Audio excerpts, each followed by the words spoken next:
You just think we just, whatever happens, we just shit another player. And everything's going to be perfect. All of our fans think that. You all think that. That's what you write about. You don't want to be here. There's a specific reason. Not really, I think we did a poor job recruiting if guys are coming in and immediately walking out the door because it was something different than what they thought it would be. We lied to them during recruiting, or we sold them on a dream that wasn't true. Yeah, right now we have the atmosphere of a JC softball game. That's what we are, a JC softball team. As long as, it's not whether you win or lose. It's like the team that wins is the one that has the most fun. That crap like that. All this stuff that's contaminated America, where they give every kid a trophy and they don't keep scoring Little League anymore. Now, that's also second in the West, baby. Yes, sir. Hey, I don't like it. It's the only time we're ever getting excited about second. From now on, it's first, okay? Winning the SEC probably is harder than winning the national championship. Do you know that? Well, how about the fucking dogs? My language. Turn that damn jukebox on!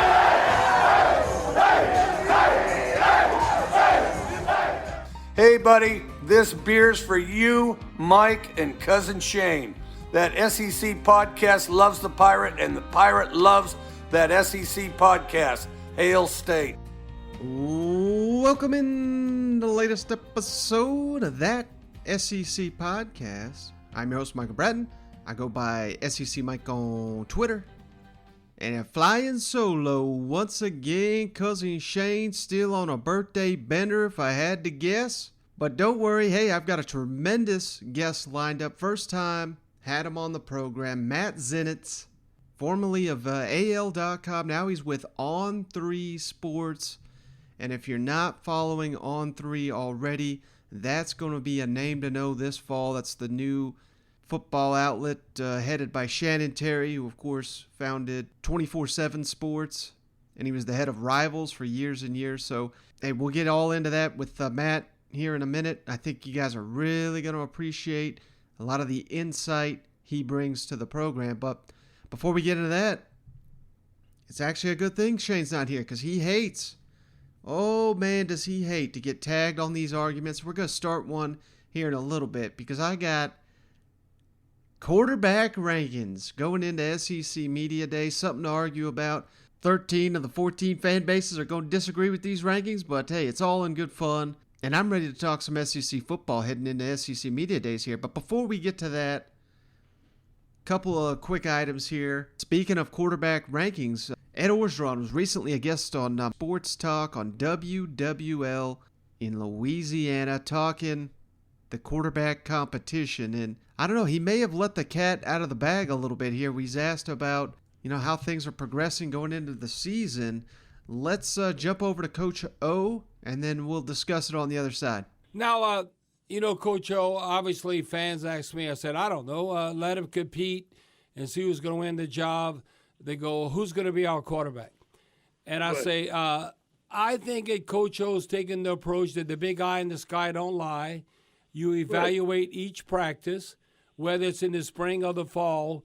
And I would think the proximity when it's going to come out, you playing in the Rose Bowl in UCLA, I would say you probably want it in the middle of August to maybe name a starter, whether it would be Miles Brennan or Max Johnson. Yeah, but we're in the locker room. We know who the best player is. There ain't no question. Everybody knows it's gonna work itself out. I'm gonna let them play, and the competition is gonna be fierce. It's fierce every day. I told them everything that you do, and both those guys are, along with Garrett, are having some great summers. I think it's going to work itself out. I think it's going to be obvious. And obviously, game week going into UCLA, we're going to name our starter. But if we can do it before we can, it's all going to be a field thing. Coach O, not trying to make fun of the guy, but sometimes he's hard to understand. But, it certainly sounded like what he said there was they know who the quarterback is. And I think what he's saying there is, it's not like they're trying to keep it a secret or anything, but I think the team has already bought into one guy. Now, the big question is, who is that? I think it's Max Johnson. Led him to big wins last year against Florida and against Ole Miss. Now, Miles Brennan, he had a hell of a 3-game stretch there before he went down. But sometimes you got to go with not only the hot hand, but the guy the locker room has bought in on. And, based on everything I'm hearing, that guy is Max Johnson. So I'm not saying that this is going to be a quarterback competition that's already decided.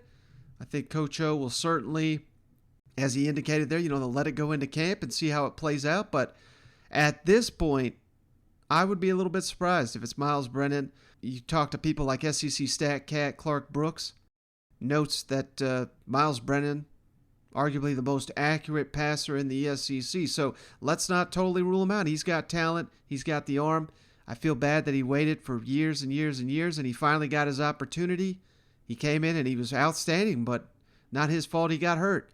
But, hey, the quarterback, obviously only one can play. And, that's going to be fascinating to see. And I think a lot of people are going to be surprised where I got Max Johnson in my rankings. But before we get to that, one other note, I just thought this was great. I keep trying to tell people, Eli Drinkowitz, I think he's going to be the star of the SEC Media Days. People don't give him enough credit for the sound bites that he delivers. I think he's saving up some really good ones for SEC Media Days. Remember, this will be his first. All the second-year coaches in the SEC didn't get to go last year, so first time for Leach, first time for Sam Pittman. Lane Kiffin's been down there once before as Tennessee's head coach, but it'll be the first time as the Ole Miss coach. So, hey, we're going to have tons of quotes coming up, but during a recent episode of the Paul Feinbaum show, Eli Drinkowitz dropped some comments here on being on these Zoom calls with these SEC coaches. I thought it was great. To the other coaches in this league, you knew Gus, you have a history with him. Some of these other names and faces are new to you, and you see how they interact on the Zooms as you guys talk head coaching business or conference business with Greg Sankey. Did any of those personalities surprise you? I got one opportunity to meet the group in person, and then, getting to see them around the table and then see it in Zoom. It's pretty interesting. There's still guys that don't turn their cameras on during the Zoom meetings, and that kind of surprises me a little bit. I'm sitting there going, I don't think if you were the head coach and having a team meeting, you'd be okay with your players didn't have the Zoom camera on. And I'm not going to drop anybody's names there, but that surprised me a little bit. I will say this, just like we all know, when Coach Saban speaks, we all listen. So when he puts in his opinion or has a comment, we all sit there and say, all right, let's hear what he has to say. And obviously we give him a tremendous amount of respect. So there you have it. I mean, just like the rest of us, when Nick Saban says something, these SEC coaches, they sit up and they pay attention because they know that guy is, I think, without a doubt, the greatest college coach of all time. And, it's valuable. The wisdom he's got to share is incredibly valuable. So I just thought it was pretty interesting. Drinkowitz noted that. And I think by the fact he gave Saban a shout out, Saban's not the guy that's leaving his camera off. Of course, I'm sure there's an army of assistants setting that up to where he doesn't have to fiddle with it. But I think that's just a small sampling of what we're going to get next week in Hoover when the Missouri contingent lands in Alabama. But all right, let's just jump right into it, man. These are my SEC quarterback rankings for 2021. And I try to do this every year. People lose their minds. They don't understand what I'm saying here. This is not necessarily a ranking of where these guys are today. I try to do this as projecting out how these guys will perform in the upcoming season. So when December rolls around, this is the order I think these quarterbacks are going to be in. So just to make that clear, not necessarily where I'd put these guys right now as of today, but by the end of the season. So let's just dive into it. All right, so I'm going to start with the guy I've got last on the list. So don't be confused. I'm not saying this is going to be the SEC's best quarterback. We've been singing the praises of Kentucky all off season. Cover your ears, Big Blue Nation. I got Joey Gatewood, number 14, in the SEC. A lot of that has to do with the fact that just not seeing this offense. I have no idea how effective it's going to be in the SEC. Maybe it's awesome. Talking to Nick Roush, if you missed it, we just talked to him. They're going to lean heavily on the ground game, just added another offensive lineman. Yes, I know they got Wan'Dale Robinson, they got Josh Ali, two really good receivers there, but I just don't know what they got beyond that. So For me, right now, Joey Gatewood, probably going to be number 14 in the SEC. And, looking at this list, there's going to be some surprises on it. But I think this is a lot better collection of quarterbacks than we've had in recent seasons, because I think in most seasons we'd be able to knock a guy like Joey Gatewood up several notches, but I just don't see any slouches on this list.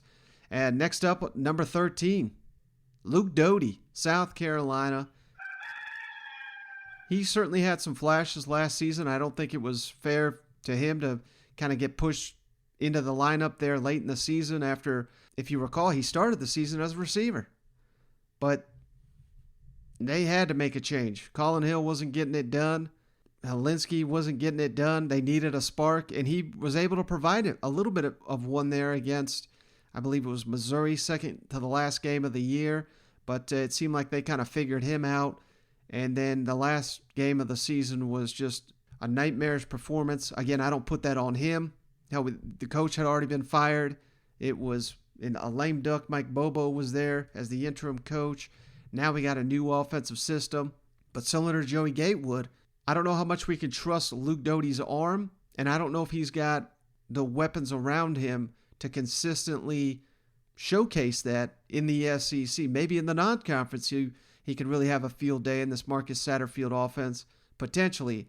But right now, I got Luke Doty as a big question mark there in Columbia, and I think that's the only fair ranking, but he's got real potential to move up this list should this South Carolina offense click and should some of these receivers emerge for the Gamecocks this year. Now right here, this is probably going to be a stunner. Most people got this guy in the top 4, but I'm not quite seeing it yet. Number 12 on the list, Connor Bazelak, Missouri. He's got a lot of room to improve. I know he's incredibly accurate, but when you got your coach out here saying, we didn't really trust him in the red zone, and Drinkowitz puts that on himself, and maybe that's just part of being a young quarterback in the SEC, playing an all SEC slate, but he's such a young guy. He's got 3 years left to play. He'll make strides, but again, this is what I'm talking about with these SEC quarterbacks. Man, it's tough to put a guy like Connor Bazelak so low on this list. But this is honestly where I think he'll be. I mean, I don't think he's one of the SEC's best quarterbacks. Maybe he'll prove me wrong. They are adding, they've added some receivers there in Missouri. Eli Drinkowitz, known as obviously an offensive mind, but it seems like he's actually produced more running backs than he has quarterbacks. So Bazelak will certainly take a step forward. He's got to, if Missouri is legitimately going to challenge there in the SEC East like a lot of their fans do. But until further notice, I need to see something more than torching LSU's terrible defense last year. That was kind of the standout performance in my mind when I think of Connor Bazelak. All right, number 11 on my list, Vanderbilt's Ken Seals. Now again, I think this showcases the depth of the SEC this year at the quarterback position because, he's got some weapons to work with, but not a lot there in Nashville. Clearly a rebuild there, but I think they're going to be able to build around Ken Seals. Take it down. They've got a transfer running back from Temple that's eligible now, so that'll take some of the pressure off Ken Seals, but I think even he's got room to grow. And, of course, we're talking in a new offense with depth issues. So, maybe if we weren't dealing with those issues there in Vanderbilt, I think Ken Seals would have a better season. But, again, kind of like basically all the guys we've listed so far, not a ton of reps. I know Ken Seals started all last year, but only one season, and it was a COVID season, and there was no spring. And, I mean, it's just very hard to judge a lot of these guys in the system they were in last year. So there's potential for all these guys to make huge strides and jump up this list this year. Number 10 on my list, Bo Nix. War damn eagle. That's probably going to be the most controversial one. A lot of people probably have Bo last, but he's just such a tough one to evaluate because he's a monster when he runs. He's incredibly tough to tackle. Go back and watch that Texas A&M game. He has a superhuman type touchdown, and then he also has a wide open guy for a touchdown, and he overthrows it by 10 yards. I mean, that's what you're getting with Bo Nix. At least that's what we got last year. We saw quite a bit of that his freshman year, which I think is to be expected for a true freshman in the SEC. But how far can he progress with Mike Bobo coaching him, with Brian Harsin coaching him? I think they'll get the best out of Bo Nix, But again, he is not going to have a ton of weapons. I know they just got Demetrius Robertson, but he's not necessarily a game breaker, even though he does have elite speed. And Auburn does have a lot of talent at that receiver position, but most of it's inexperience. So he'll have Tank Bigsby to rely on. I think they'll be heavy on the run game there at Auburn, heavy in the play action game, and the rolling Bo Nix out. I think that'll help him have his best year to date as an Auburn Tiger. All right, number 9 on the list. Honestly, probably could have put a couple of names here. This was a difficult one, but I'm saying Harrison Bailey.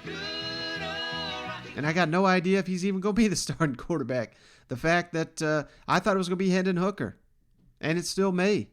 But then they bring in Joe Milton. So what does that say about what they think of Hendon Hooker and Harrison Bailey? Not much confidence there. It certainly seems like from Josh Heupel in what he had to work with in the spring. Now, those guys could certainly take strides in the summer and in training camp, but this is more of a grade of Harrison Bailey's talent that I know he has throwing the football, and combining that with Josh Heupel's track record of developing quarterbacks and getting the most out of them. So I think even if it is Harrison Bailey and he has his ups and downs like he had last season, I think he'll be far more productive than we saw in the Jim Chaney offense with Josh Heupel calling the shots. And I think at the end of the day, they may go with the guy that's more talented. And, let's not forget this guy was a high school All-American, won not only the Georgia State Championship, but they won, they have like a weird national championship now, and I had no idea they were even doing that, but Harrison Bailey led his team to that. So he's a very talented player. I think he's a leader that the team will rally around here, and I think he's going to put up big numbers this year for the Vols. All right, number 8 on the list.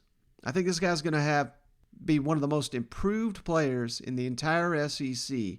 I'm going Will Rogers, Mississippi State. Second year in the Mike Leach system. Got forced into action. Remember, it was KJ Costello lighting the world on fire, and then he got hurt, got dinged up. Rogers was dealing with some stuff early in the season, and same deals. A lot of these guys, no training camp, no spring camp, obviously, when he got into campus. So Will Rogers, I think, is the perfect quarterback for the Mike Leach system. It's just last year was such a disaster, particularly on the offensive line for Mississippi State. They never really got to showcase it. But they started to figure it out towards the tail end of the season. They had 2 young running backs that emerged. They had a number of receivers that really started to be playmakers for Mississippi State. And those guys are all back. So I think Will Rogers, combined with the weapons he's got around him, as long as the offensive line progresses there in Starkville, which is the key to the whole thing, because they were god-awful last year. If they come together, I think Will Rogers is going to put up some video game numbers this year and be one of the most improved players in the SEC. All right, number 7 on the list.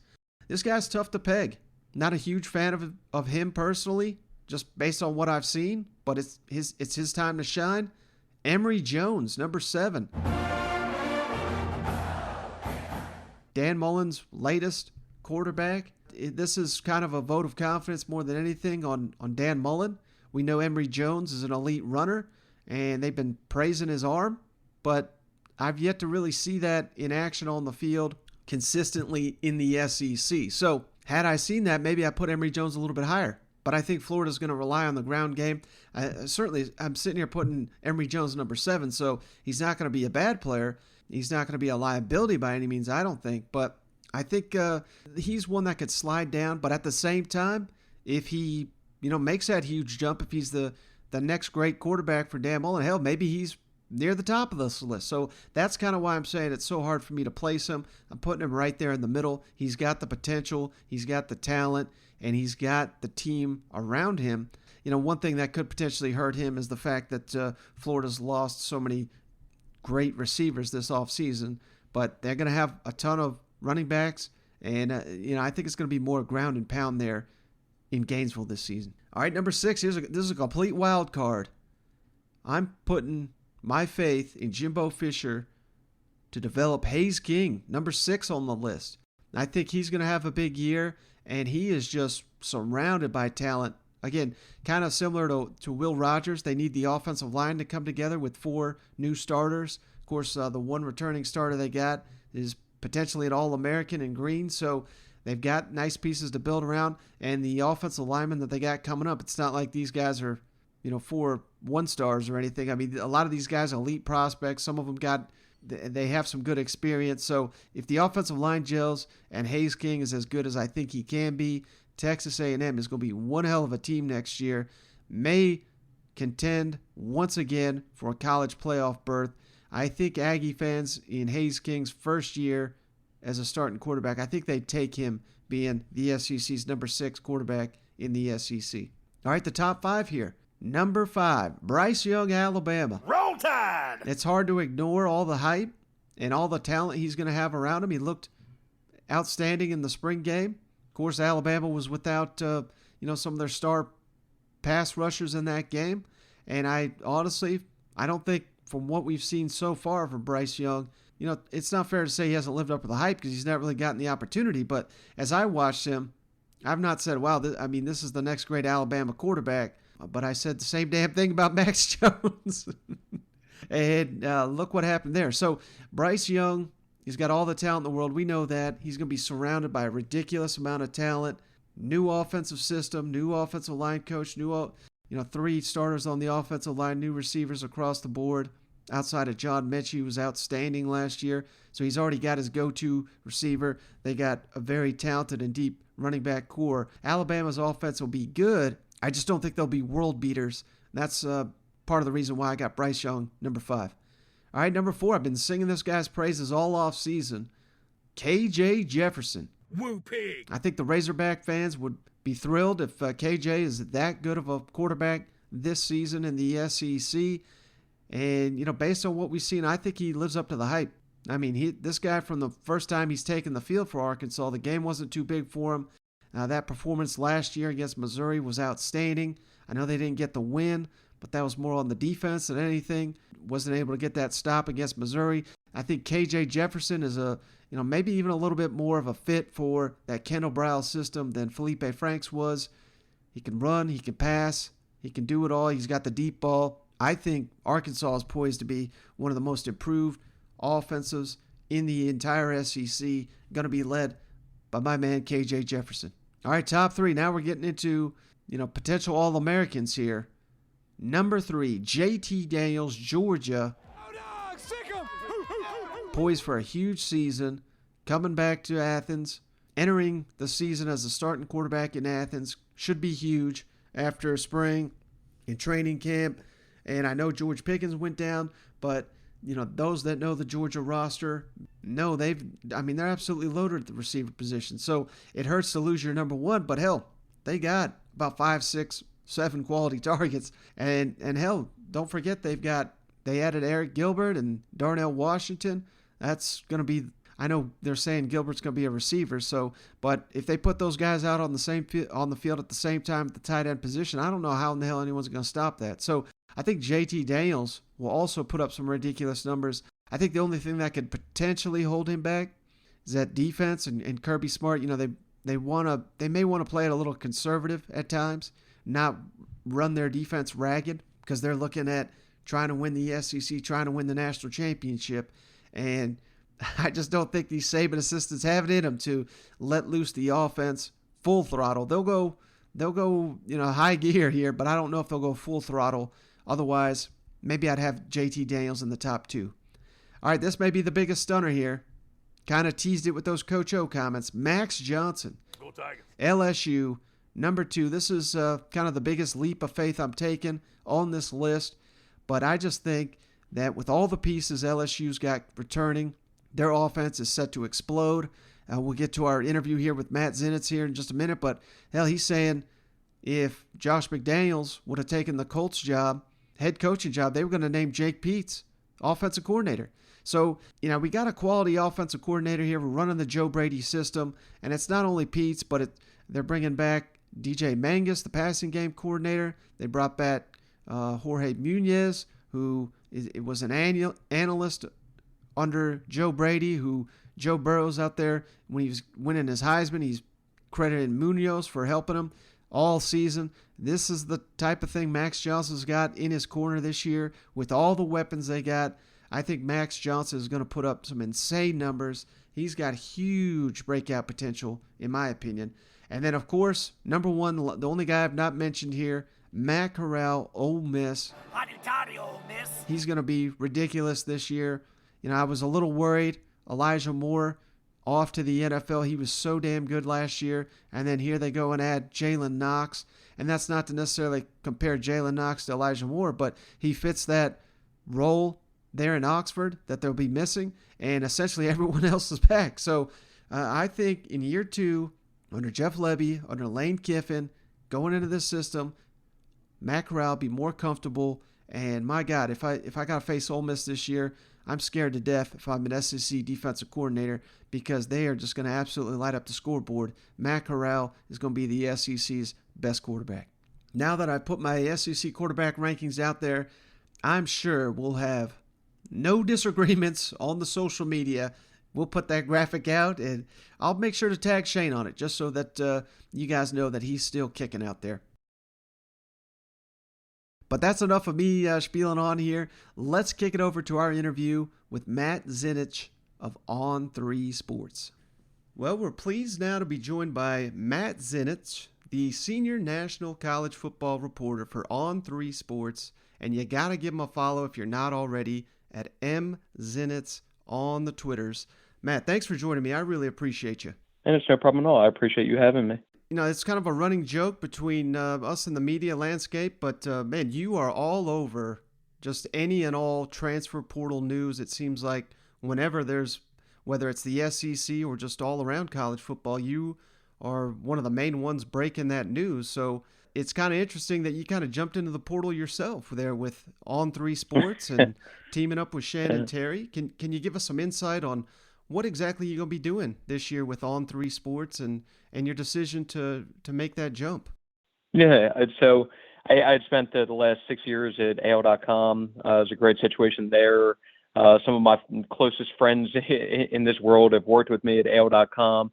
And it was a situation where it was just kind of the mindset that it would take something really significant for me to seriously entertain leaving. And that's how I view On3. So Shannon, obviously has the track record that he does in this industry and has established himself as essentially a King Midas type figure, where it seems like everything that Shannon touches turns to gold. And just really excited about the plan that he has in place for On3. And for me, obviously have focused a lot on the SEC throughout my time at AL.com, and we'll continue to focus a lot on the SEC moving forward. But at the same time, it'll give me the flexibility to branch out and cover some more even outside of that, even though a lot of focus for me will still be paid on what's going on within the Southeastern Conference. Now, are you guys going to be doing any podcasts over there, or is that kind of TBD at this point? TBD. You took the words out of my mouth. So it's come up a little bit in conversations to this point, but I've not heard anything definitive as of yet. If I had to guess, I would think there will be things from that perspective, but I have not heard anything definitive as of yet. I just know that the focus for Shannon, other people from leadership perspective, is just helping to put us in a position where can lead the way in terms of just interesting coverage from a college football standpoint, college basketball standpoint, recruiting, just things around the college football, college basketball, overall college sports world. And do we have a launch date for that site? I know it's in August, but... August. Okay. Yeah. And so I believe the site goes live August 1st, I believe. Okay, well, definitely we'll have an eye out on that. But, speaking of the transfer portal, I figured you'd be the perfect guy to ask, just in your opinion or from talking to coaches like I know you do, are there any transfer portal players that stand out to you that are most impactful? And I'm specifically thinking of guys that have transferred into the SEC or may have already been in the SEC and now at a new SEC school. Mm-hmm. It's a good question. You're putting me on the spot with that one. So let me think. In terms of guys transferring into the conference, so obviously Alabama landing Henry To'oTo'o is a huge get for them. But one of the interesting ones outside of just some of the big name, household name guys is someone like Jordan Strachan at South Carolina. So had a lot of success at the group of 5 level and went into the portal earlier this year seeking to get to a bigger program. And in him, South Carolina adds a guy who, I mean, from NFL perspective, and for me a little bit recently, been doing just some digging from an NFL standpoint, getting a feel for just the preseason grades for guys, how they're viewed in terms of in the NFL scouting world, and just trying to get a feel for who should be on the radar. And he's somebody who has come up as a guy who has a legitimate shot to be a top 3 round player and give South Carolina someone who they're expecting to be really impactful from a pass rushing standpoint, just an overall an impact player for them in the front 7. So that's somebody who definitely comes to mind. And then Missouri adds a couple of very good corners who were actually teammates at Tulsa, and 2 guys who also were very much on the radar from an NFL standpoint. Mm-hmm. Yeah, and they needed those guys pretty badly, so it's hard to not see them making an impact right away. Now, at this time last year, you wrote a really interesting article for your previous employer. It was called Anonymous Coach Survey, and you listed some of the rising stars in the assistant world in the SEC. And one of the guys you mentioned, Charles Huff, has since been hired. He's the new coach at Marshall, I believe. Mm-hmm. Brian Johnson was another one you listed. He's now working in the NFL. Are there any names that stand out to you kind of in a similar role this year, that current assistants that are really on the rise in the SEC?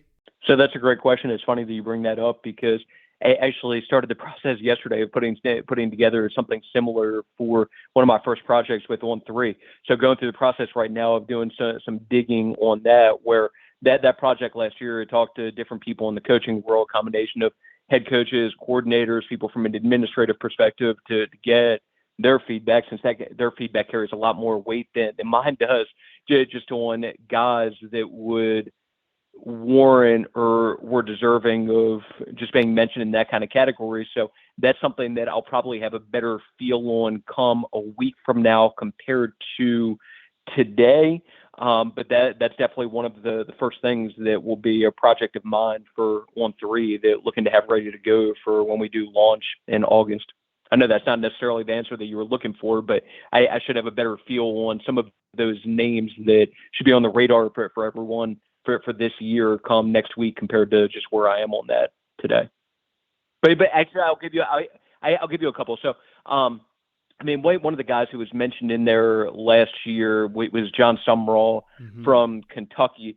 So he's someone who, even just in conversations the last couple of days, is very highly thought of in the coaching world, and will be on the radar probably for not only some big time DC jobs in the near future, but I mean, he's been in the mix for some head coaching jobs during the course of the last couple of cycles, and somebody who I don't know how much of a household name he is at this point in terms of casual fans, but somebody who will, I think, just based on the feedback I continue to get on him, become even more of a big name in the coaching world, even more so than he is right now. Just got a promotion to Kentucky, bumped up to co-DC there underneath another guy, Brad White, who I'm not sure how much of a household name he is at this point, but somebody who has already been on the radar for some big jobs during the course of the last couple of years, including this past cycle, and just part of a staff with those 2 guys at Kentucky that in the coaching world is viewed as just a very, very respected staff that they have there underneath Mark Stoops. Yeah, so you may have just already answered that, but I was going to ask you next, are there any SEC coordinators that you see that if they have a big, their units have a big year on the field this year, that could be jumping to that head coaching role, and maybe Brad White among them, but any others jump out to your mind? Yeah, those would be a couple. Brad White has an interesting background where he worked in the NFL for a little while. Wouldn't surprise me whatsoever if he was ultimately a guy that got a chance at the next level to go back there, but could also see him being somebody on the radar for not only some big or bigger DC jobs, but also maybe getting a chance as a head coach. Summerall would fall in that category also. I'm trying to think around the conference while avoiding just obvious guys. I mean, Pete Golding's one where if Billy Napier had left Louisiana to take one of the jobs that he was in the mix for, people in the coaching world thought that Pete Golding would be maybe one of the favorites there to replace him at Louisiana. So I think especially with just the expectations that people internally have at Alabama for the defense this year, that Pete Golding will probably continue to be talked about as a head coaching candidate. I would think that this coming cycle, as long as they have the kind of year that people at Alabama think that they're going to have, that he'll be in line to potentially get a shot. Mike Elko at A&M's another one, was one of the finalists, was in the final group of 4 for the Kansas head coaching job before ultimately deciding to stay at A&M. He's another one, especially with just the talent that they have defensively at A&M this year, that probably continue to emerge even more and be talked about as somebody deserving of being on the radar for head coaching opportunities. Now, I really wanted to ask you this. Maybe I'm off base, but it certainly seems like a lot of assistant coaches eager to jump to the NFL. We've seen a couple this offseason get hired in the SEC, and then a couple weeks, couple months later, they get NFL opportunities. They leave, a job they just got. So is just working in the NFL a lot more attractive, would you say, to most assistant coaches, or am I off base there? So there's a natural appeal that comes along with just working at the NFL level. I mean, it's the highest level of football, obviously, and I think it's pretty understandable just the appeal that comes along with that, and coaching at the highest level possible to go along with that. If you talk to guys who have background coaching both at the college level and the NFL level, one of the things that will consistently come up that they like a lot about working in the NFL is just the elimination of having to deal with things from a recruiting standpoint. And you can just focus on straight football more at that level compared to what you're able to do in college, where you essentially have a second job in terms of having to deal with recruiting. Mm-hmm. And obviously you're going to be very busy coaching at that level also, but there's a little bit more time to have a life outside of football compared to what you can have in college because of the responsibilities that come along with recruiting. So the combination of those two things, just having a little bit more downtime, time to be able to spend with your family and things like that, to go along with just eliminating recruiting and the responsibilities that come along with that, and just being able to focus just solely on ball, that those are a couple of things that come up in terms of the appeal when it comes to NFL jobs compared to college. But at the same time, I think regardless of what field you're in, money obviously a very important thing, and I think you would be surprised just some of the money figures and how they compare in terms of college jobs compared to NFL. And guys, if you're able to get to a premier place in college, you can make more money than what you can make at the college level, which makes it worthwhile for a lot of coaches out there in terms of dealing with some of those additional responsibilities that you have to deal with in college. What was your reaction when you heard Ed Orgeron admit that some of the assistants he hired last year, that I guess he never really interviewed them face to face, and do you think he kind of got it right this time with Durante Jones and Jake Peetz as his coordinators? Yeah.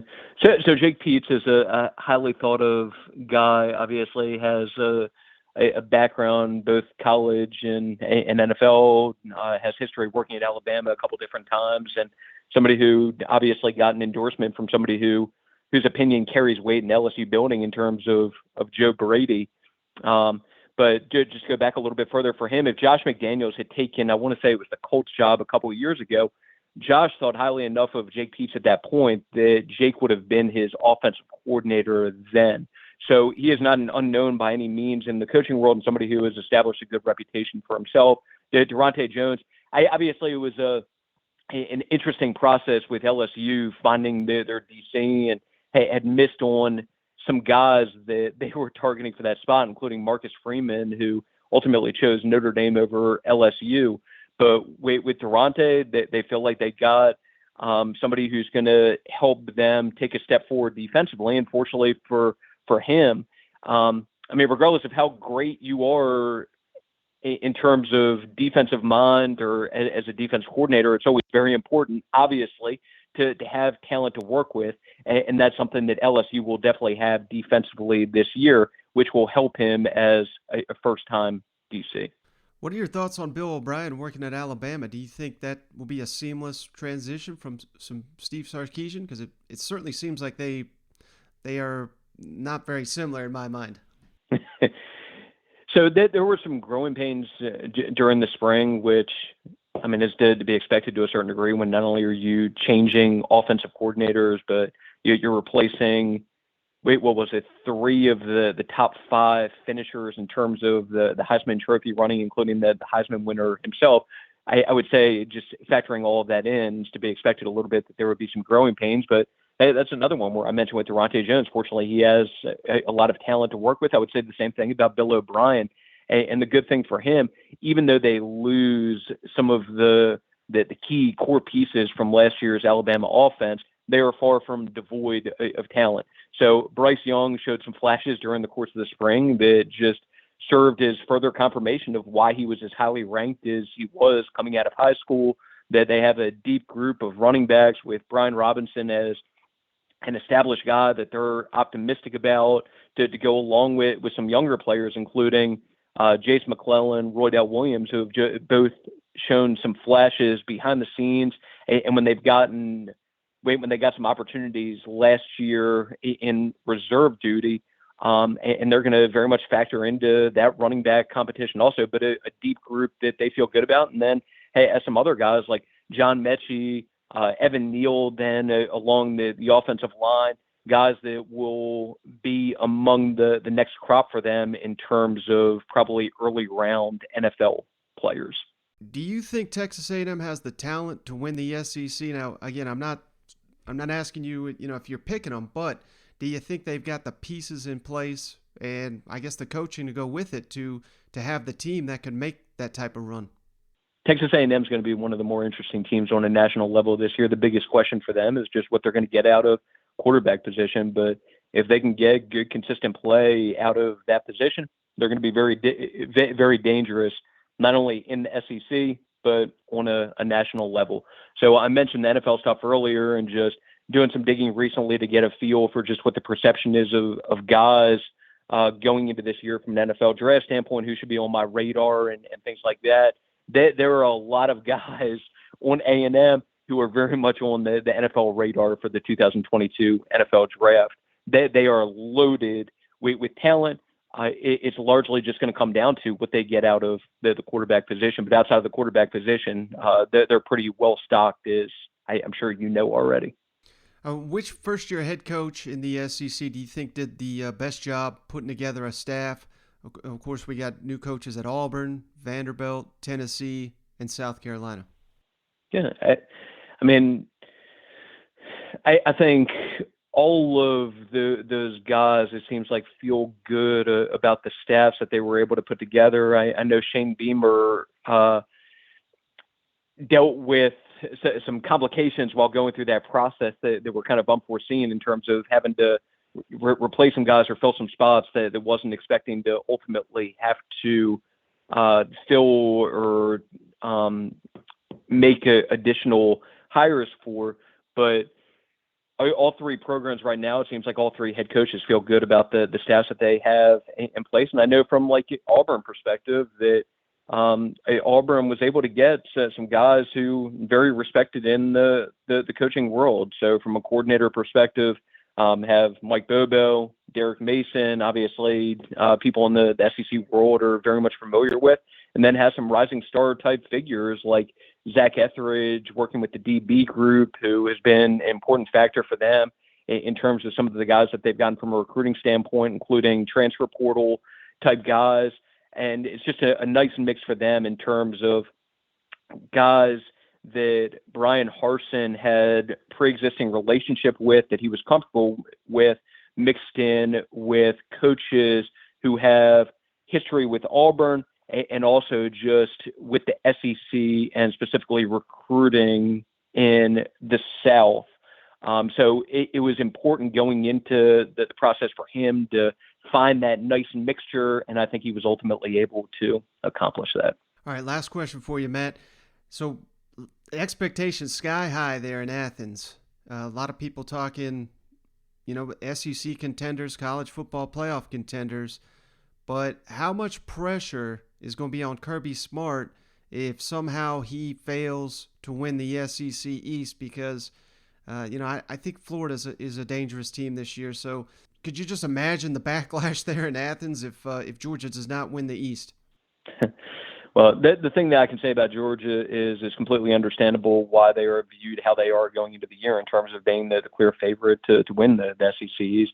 So one more time, I'll bring up the NFL stuff. Georgia's going to be one of the teams in SEC that NFL scouts are going to be paying a lot of attention to. So with NFL scouting grades, there are two scouting services that NFL teams pay for. One is Blesto, the other one is National Football Scouting. With National Football Scouting, they only grade seniors. And if I remember correctly, with their grades, the senior that has the highest grade for them going into the year in terms of just the preseason grades is Adam Anderson at Georgia, who has a solid first-round grade from them. And it's not like that should be a huge surprise, just considering what Adam's been able to do to this point at Georgia. And just, I think what people have seen from him from a talent pass rushing perspective, but he's far from the only guy who has a chance to be a top 3 round player from Georgia. You have the Jordan Davises of the world who has a day 2 type grade right now. You have Lewis Seen at safety who has a day 2 grade from at least one of the scouting services. JT Daniels obviously has a chance to be one of the top quarterbacks in college football this year. And for him, regardless of how great you are from a talent perspective at the quarterback position, it's always nice to have talent around you. And that's something that will definitely be the case for him, even with George Pickens being out at this point. George obviously had a couple running backs that would have been completely understandable if they had made the move to turn pro and go to the next level after last year. And both of those guys end up coming back to school and will help to give them what's probably going to be one of the best, if not the best, running back rooms overall in the country this year, with the combination of guys like Zamir White, James Cook, and then the Kendall Miltons of the world to go along with that. Hey, Matt, I'm sorry. I know I said last question, but you just made me think of something. You're talking so much NFL. How much buzz is Matt Corral there at Ole Miss getting in NFL circles? Is he, I don't want to say he's a slam dunk number 1 pick or anything, but it certainly seems like he's trending in that direction with another big season. So, like I said, with the 2 scouting services, only 1 great senior. He is not a senior in terms of eligibility at this point, and haven't gotten a ton of feedback overall on him as of yet, but obviously flashed a lot throughout the course of last year. Would have been understandable for him if he wanted to make the move to turn pro after last year, but if he follows up what was a great productive overall season for him last year with the kind of year that I think they're expecting him to have, he'll be able to establish himself even more as one of the top quarterbacks in this year's class. But the top group of guys from a quarterback perspective heading into the year, trying to think of the names that have come up most at this point. So some of them will be outside the SEC, but like the Sam Howells of the world have come up a good amount in terms of having a chance to be first-round type player. Desmond Ridder at Cincinnati, interesting one. Carson Strong at Nevada has a chance to be one of the top quarterbacks for next year, someone who's not really talked about a lot at this point, but gotten some really good feedback on him from NFL perspective. And then one of the other interesting ones to go along with like the JT Daniels of the world and Brock Purdy's and guys like that is somebody who isn't currently playing in the SEC, but has SEC ties, and Malik Willis at Liberty. So Malik obviously started off at Auburn, transfers to Liberty, and had a hell of a year last year, and has put himself in a position where he has a chance to be an early round type player heading into the 2022 NFL draft. but part of just a very interesting overall quarterback room for Hugh Freeze now at Liberty, where it's full of guys with SEC ties. So you have Malik Willis, one of the top quarterback prospects for next year's draft, mixed in now with a quarterback who I know you're very familiar with in Caden Salter, who obviously was unfortunate how things played out for him at Tennessee. But despite some off-field issues there that led to his dismissal, a kid who obviously has some talent, and if they can keep things in check with him off the field, they have a chance to be set up pretty well moving forward there at Liberty with the combination of, once again, those two guys with SEC ties. Yeah, the vast majority of Tennessee fans I know are convinced Salter is going to win that Heisman now. But I appreciate it. Matt Zenitz, senior national college football reporter for On3 Sports. Give him a follow at mzenitz on Twitter. Matt, thank you so much for all the information. I really appreciate it. No problem at all. I appreciate you having me. All right, I told you guys, Matt did not disappoint with all the knowledge he dropped on this episode. Really appreciate him hopping on the line. And you can find his Twitter handle in the show notes. Must follow. I mean, this guy's basically the Adam Schefter of the SEC, if not all of college football.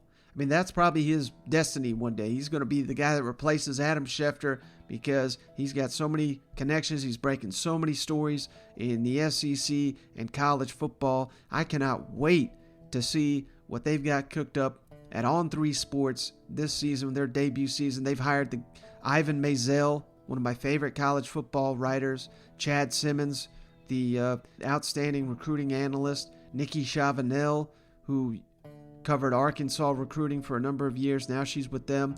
They have just racked up all kinds of very talented people, and you got to have faith in Shannon Terry and what he's building over there. So, check out anything and everything that Matt puts out over at On3 Sports this fall. You know it's going to be some good stuff.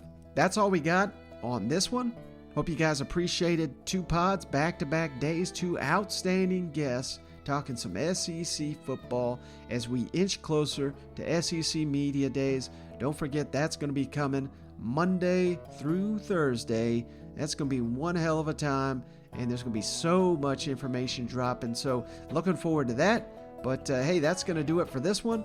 Appreciate everybody hanging out. And of course, as always, if you've made it this far, you give us that 5-star written review. That really helps the show out. For each and every one of those, we send you a beer koozie free of charge. But that's going to do it for this episode. Catch you on the next one.